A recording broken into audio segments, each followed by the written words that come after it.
Welcome to Building Safe Workplaces, a podcast where experts dedicated to workplace health and safety review relevant industry topics. This podcast is brought to you by the Health and Safety Council. Well, welcome everybody to this latest edition of our podcast, Building Safe Workplaces. I'm Dr. Tommy Heisler, the Chief Medical Officer here at the Health and Safety Council. Happy to be joined by Kevin Ben with Exxon. Kevin, tell us a little bit about yourself. Yeah, my name is Kevin Ben. I'm currently a contract administrator for ExxonMobil here in Baytown, and I've been there 22 years and have enjoyed various roles that have contributed to my career, so I'm thankful for that. This was my first time with the HSEA awards, and it's been a good experience.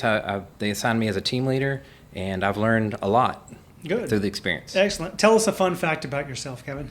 So, yeah, I guess in the realm of safety, I just find it very interesting to watch different engineering disasters, and in particular like air crash investigations, which has been on Netflix, been on YouTube. One is called Mayday, but just to the extent that the investigation goes to uncover causes of issues with aircraft and other things, but with air crash investigations, it's quite a learning.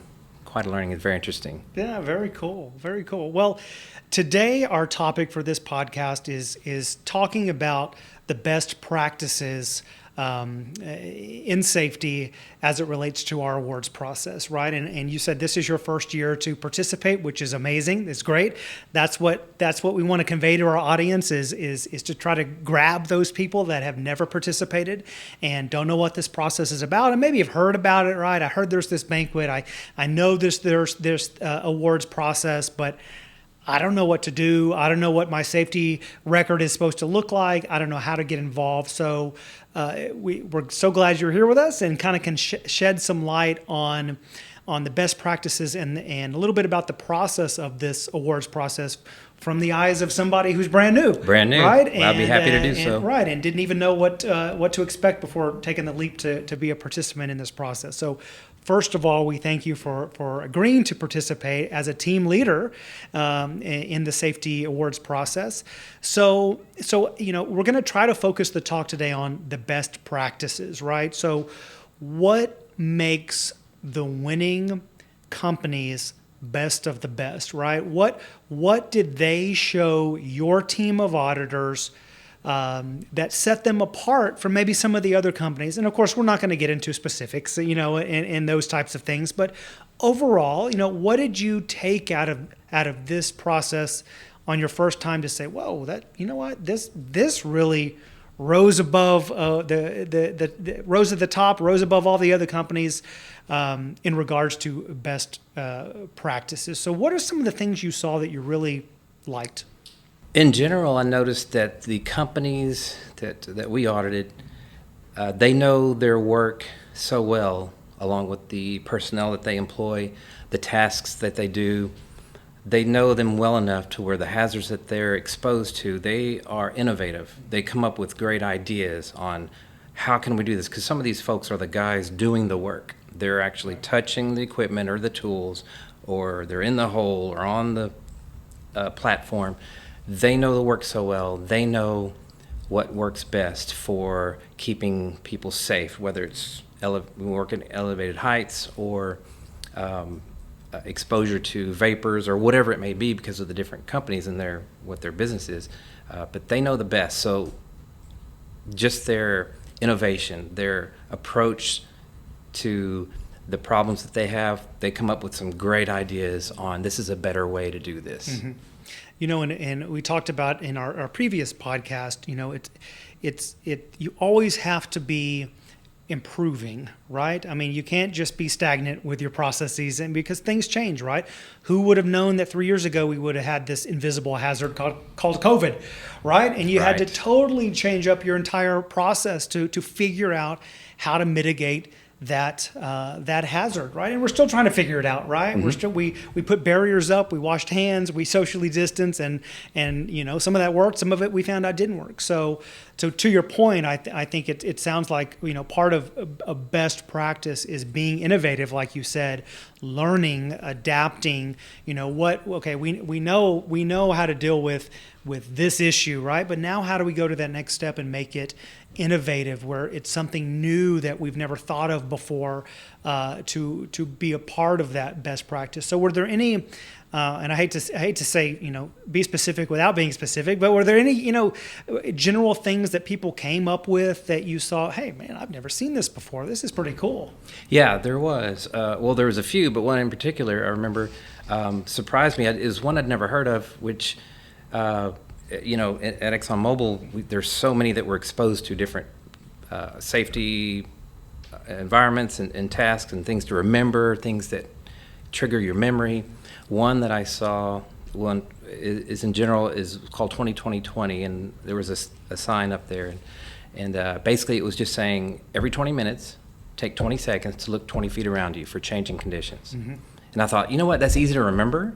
And I've never heard of it before. Yeah. And I've found that's easy to remember, taken home with me to pass along to others. Yeah. And of course, other companies may have their ideas of hazard recognition in the workplace, but that's just so easy to remember, and it just clicks. Right. Very catchy. That's a good example. Catchy and easy, right? Sometimes just to stop, look around you, and see what the hazards are, or see what has changed in my environment. And it's important to be catchy, because if you're doing the task, if you're doing the work, sometimes you're tunnel vision. You're thinking, I got to get this done. Right. And it just helps. 20-20-20. Yeah, that's great. As you went through this process for the first time, I've heard that it is sometimes obvious to a team leader or their audit team to identify those companies that use their mentors in this process and those that kind of went into it blindly. So did you see a distinguishing factor in those companies that utilized their resources versus those that maybe did not? I did see a lot of that, mainly because this is my first time, and we had a mentor assigned, and I don't believe the companies utilized her as much as they needed to. Mm-hmm. Right. So it's hard for me to compare in previous years. I've never done it before. Right. But I think all four companies, even though one was brand new to this process, the others, I don't think they used her quite as much as they should have. Mm-hmm. Right, and from what I've heard, from people that have done this for years, right, and that use those mentors, mm-hmm. right? Those are the people that know what they're doing, right? They've gone through this process, they've won the awards, they can really take you as a company and guide you to how to improve on what you currently have, or mainly, or even I should say, just to showcase what you have, right? Maybe you don't realize that what you've got is a best practice. That's right. But it's utilizing somebody with a fresh set of eyes to say, you know what, this is great. Take this, showcase this to your audit team, because this sets you apart and you don't even realize it. Well worth it. Yeah, absolutely. That's what I've gathered throughout having these conversations. Yeah, that's what I have with guys. my first experience. Is yeah. She's a wealth of information. It'd have been great to tap into her a little bit more. Yeah, on that absolutely experience. So we've got our banquet coming up May 20th that you're going to be there and on stage as a team leader. I think I just surprised you with that information, but you will be there giving out the awards for your the winners of your category. So we appreciate you volunteering your time for that as well. And then as part of the second follow-up after the banquet, right? We have our best practices seminar. So, for our listeners who may not know what that is, that's where we bring all of those best-in-class winners into the auditorium, and then anybody who wants to come in and watch is welcome to come and sit in the auditorium, where now those best practice winners convey their best practices, right? Now we're going to talk to the audience about what made them best of the best, right? Because, safety isn't a secret. We shouldn't hold that to our vest, right? We should share that. So, talk to us about the importance of sharing your best practices to every company that you can. Absolutely. So I'm thankful that the companies that we audited, and I know others on the SHIP channel, value people And that's really what it comes down to, is we want to keep people safe. And the utilization of new technology these days is huge, because that is something that is very accessible. I'm thinking of like a phone or some kind of an iPad or something that someone can use for different record keeping or whatever that may be. But that's helpful, and with so many changes these days, having technology be able to, you leverage that technology to help people, to keep them safe, is well worth it, because things change so much these days. It's not like it was 30 years ago. Right, you know? right. But so some of the other best practices we've seen has been just that. It was obvious to us the company valued those people, their people, and they're not afraid to put a little bit of money where their mouth is, spend some money to ensure their safety. Right. Well, even, it's great that you in particular are here as a contract administrator, right? I mean, I would assume, right? Correct me if I'm wrong. You're but right. You're looking at these applications and these bids for these contractors to come into your site, and we know that from talking to other people, other owner sites, right?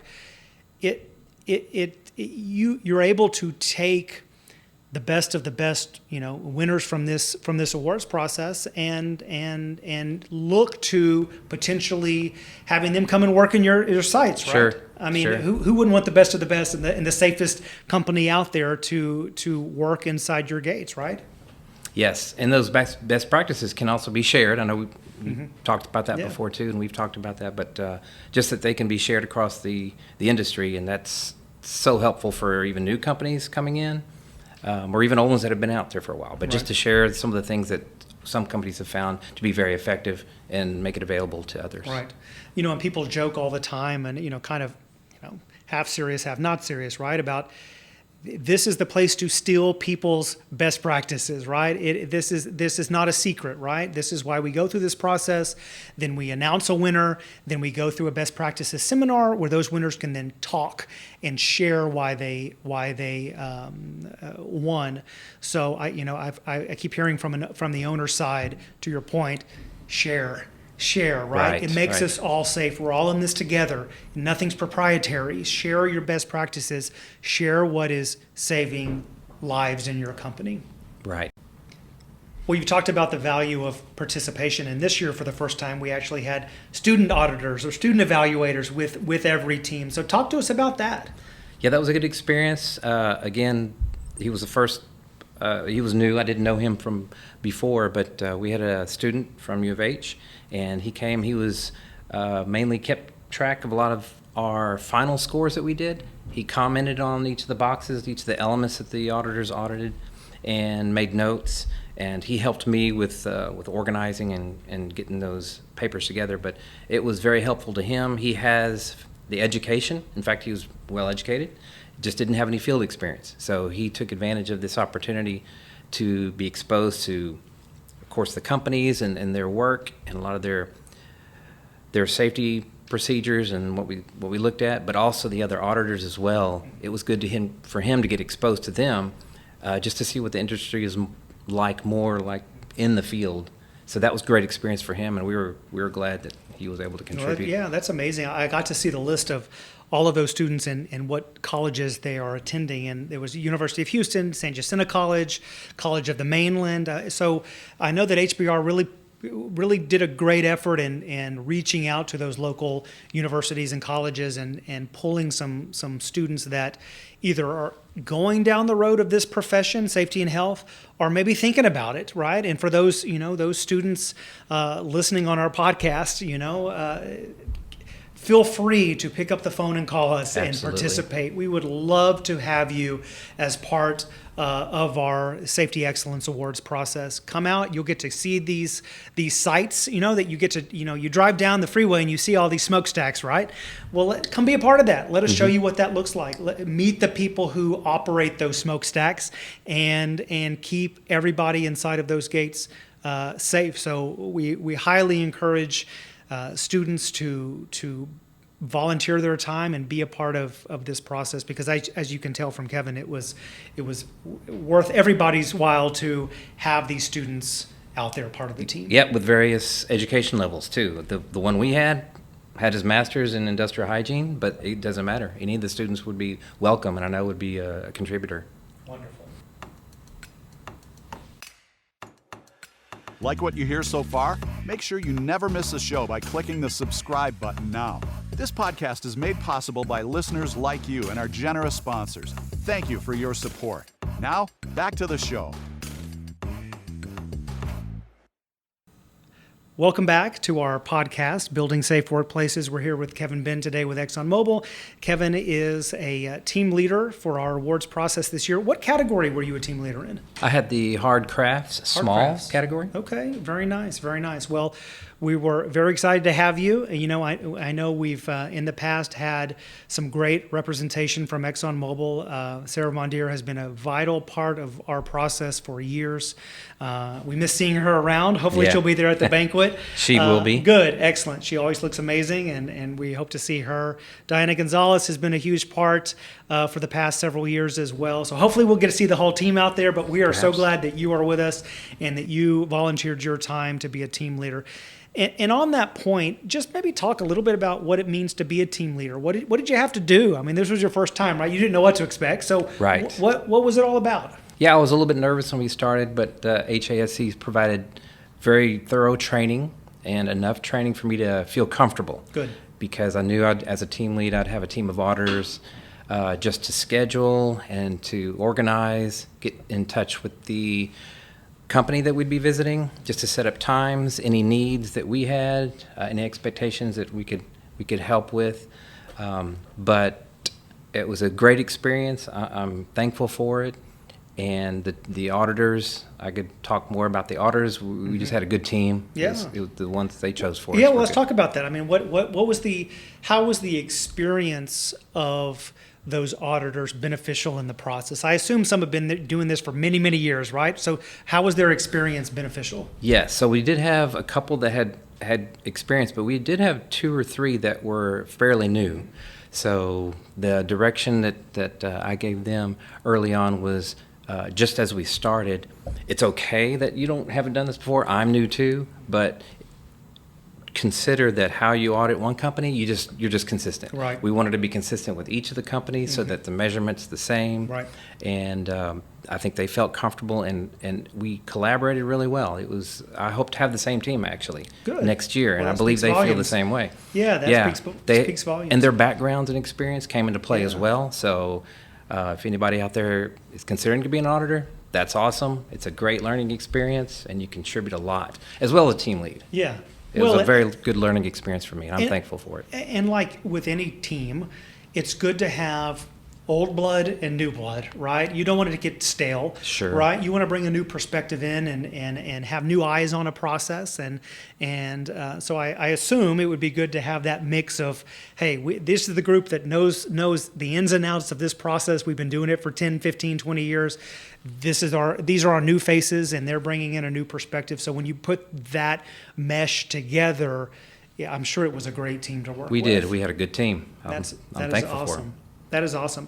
You know, and for those people that are thinking about participating in this process, what was the time commitment between you as a team leader, your auditors? Was it hours, days, months, years? How long did you have to commit? Thankfully not too long, but so just an hour or so at work just to get ready to make contact with the companies, to make sure they know how many we have coming, what we chose the day, and I just let them know about how long we would take for each of the audits. Normally, 1 day is plenty of time to audit one of the small companies that we did, but just communicating to them contact information, phone numbers in case we were having trouble finding the place. Sure.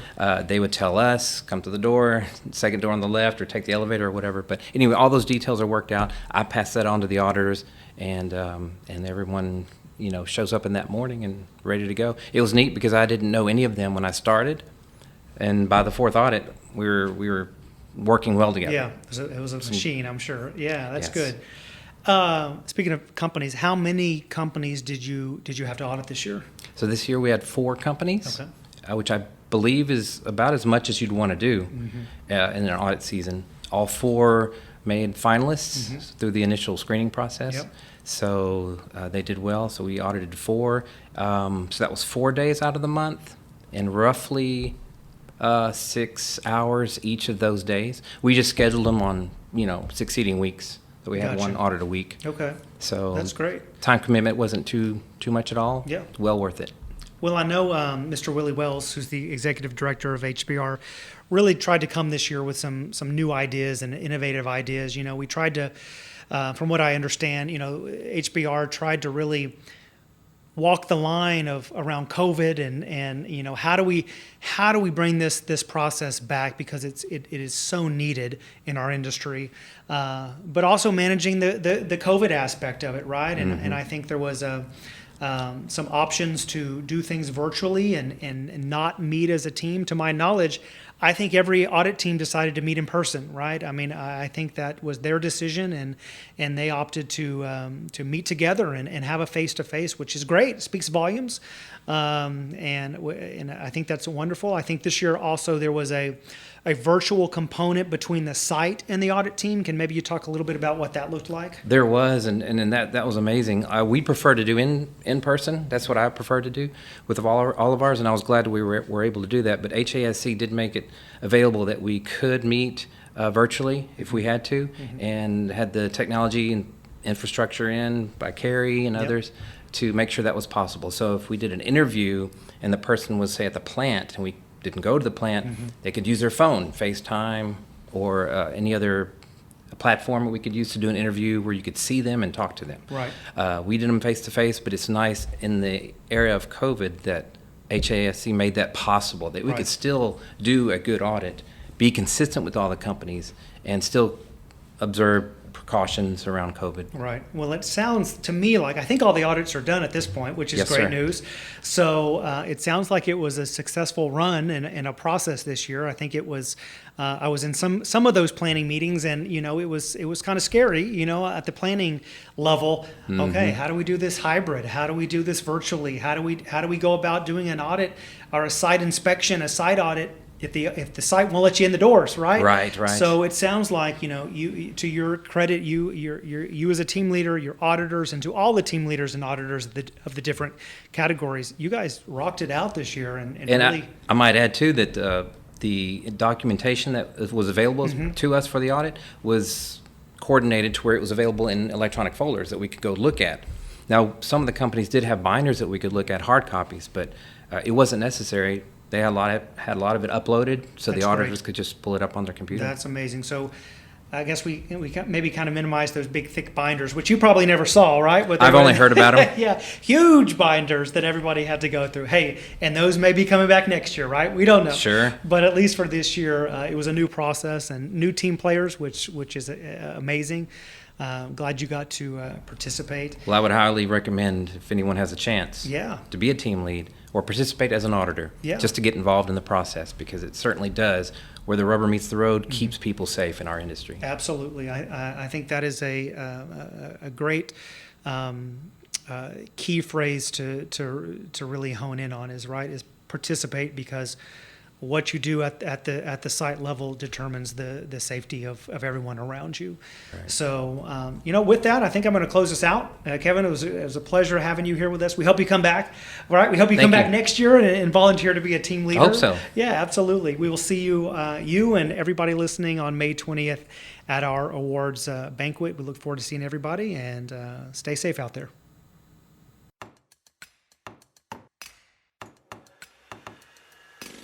Thanks for listening to Building Safe Workplaces. Be sure to tune in next time for another exciting episode. Till then, stay safe and stay healthy.